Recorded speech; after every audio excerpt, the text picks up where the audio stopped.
Salut à tous et bienvenue sur la chaîne de Budo Édition, et aujourd'hui on va parler de la voie de la martialité. C'est parti.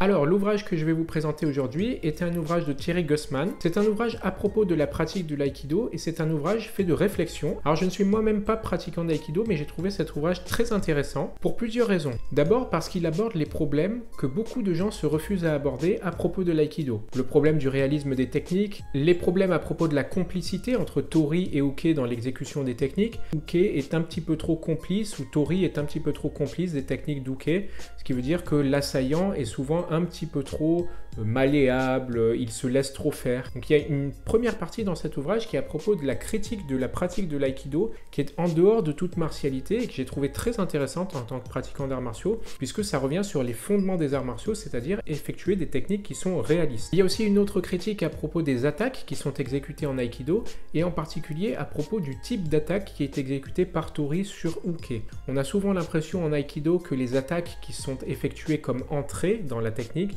sont des attaques que l'on n'utiliserait jamais en combat réel car elles sont trop irréelles par rapport à une situation de combat de rue par exemple. Et donc la critique que fait l'auteur est très intéressante à ce sujet. Il remet le fondement de la martialité dans l'aïkido et explique que ce que l'on voit au travers de l'aïkido très régulièrement, ce sont des techniques qui sont à la fois inutilisables en combat réel et à la fois avec un adversaire qui est trop complaisant, qui se laisse trop faire et qui donc arrive au sol et est contrôlé trop facilement par Uke. Donc ce sont deux critiques que l'on voit assez souvent dans le milieu des arts martiaux et qu'il était intéressant de considérer, et ce sont les deux critiques qui amènent l'auteur à repenser sa pratique de l'aïkido, à repenser dans ce livre un aïkido plus martial, plus efficace, et c'est ce qui l'a amené à la voie de la martialité. Alors ça, c'est vraiment la première toute petite partie de l'ouvrage, la critique de l'aïkido. Dans la seconde partie, l'auteur aborde la nécessité de pratiquer autrement, et en particulier la nécessité, et ça peut être intéressant de considérer l'aïkido de ce point de vue-là, la nécessité de résister, de s'opposer dans les techniques et de ne pas être trop complaisant. C'est une façon de pratiquer l'aïkido qui peut sembler être en conflit avec la façon de pratiquer l'aïkido qu'on a l'habitude de voir dans les dojos, mais qui, quand on y réfléchit bien, peut donner des clés de lecture, peut donner des idées à propos de l'évolution de la pratique de l'aïkido moderne. C'est un aïkido qui va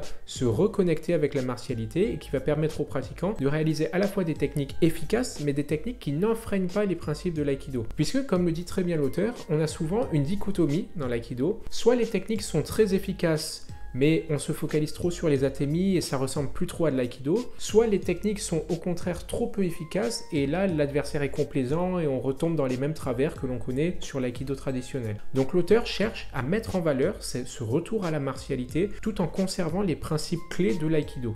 Et c'est ça qui fait de ce livre, La voie de la martialité, un livre très intéressant, à la fois pour les pratiquants d'aïkido, mais aussi pour les pratiquants d'autres arts martiaux et sports de combat. Les critiques qui sont évoquées ici à propos de l'aïkido, les idées qui sont évoquées à propos de la réforme nécessaire de l'aïkido, sont des idées que l'on peut très bien appliquer au karaté, au judo et à d'autres arts martiaux traditionnels, parce que ce sont des travers que l'on retrouve dans les arts martiaux traditionnels très souvent. Et donc là, l'auteur nous donne ses clés de lecture pour pouvoir se remettre dans la voie de la martialité.